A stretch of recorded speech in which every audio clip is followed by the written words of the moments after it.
नमस्ते, प्रणाम। आप सभी लोगों का स्वागत है मेरे चैनल में। आज आप सबके बीच में एक माता रानी की पचरा गीत लेके आए हैं। हमारे गीत आप सबको पसंद आए तो प्लीज वीडियो को लाइक, सब्सक्राइब, शेयर करें। प्रेम से बोलिए जय माता दी। हम तो से पूछिला निबिया के पेड़वा हो कावाने गुने ना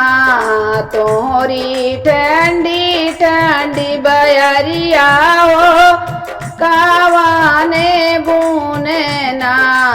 तोरी ठंडी ठंड बयरिया हो कावाने गुने ना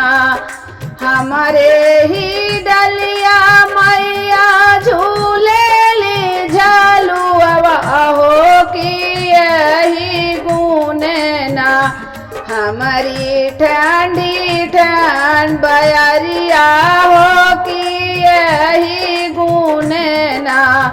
हमारी ठंडी ठंड बयरिया हो कि यही गुने ना हम तो से पूछिलाया मावा के पेड़वा हो कवाने गुने ना हो कवाने गुने ना तोहरी लंबी लंबी पतिया हो कवाने गुने ना हमारे ही पतिया मैया ले हो कि यही गुने ना हमारी लंबी लंबी पतिया हो कि यही गुने ना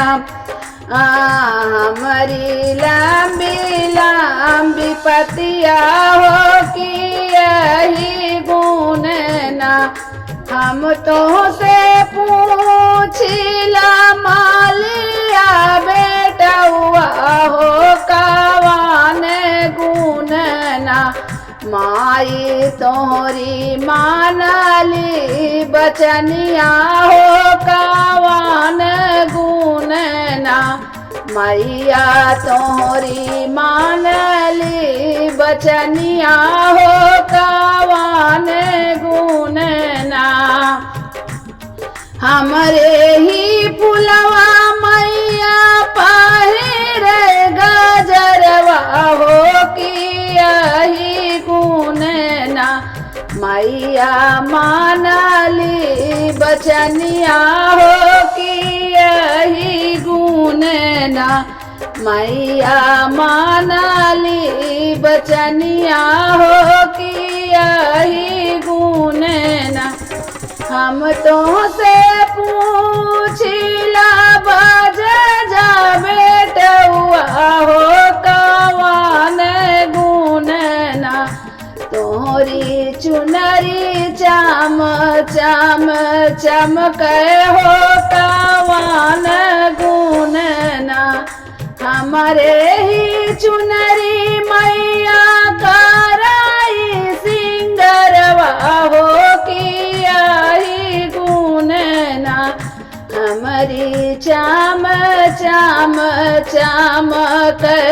चुनरिया हो कि यही गुने ना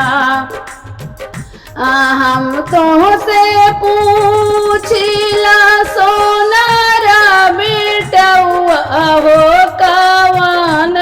गुने ना मैया तोहरी मानाली बचनिया हो कवान गुने ना मैया तोहरी मानाली बचनिया हो कवान गुने ना हमारे ही नथिया मैया कराई सिंगरवा हो कि यही गुने ना हमारे ही बिंदिया मैया कराली सिंगरवा हो कि यही गुने ना मैया माने मोर बचनिया हो कि यही गुने ना मैया माने मोर बचनिया हो कि यही गुण ना। बोलिए जय माता दी।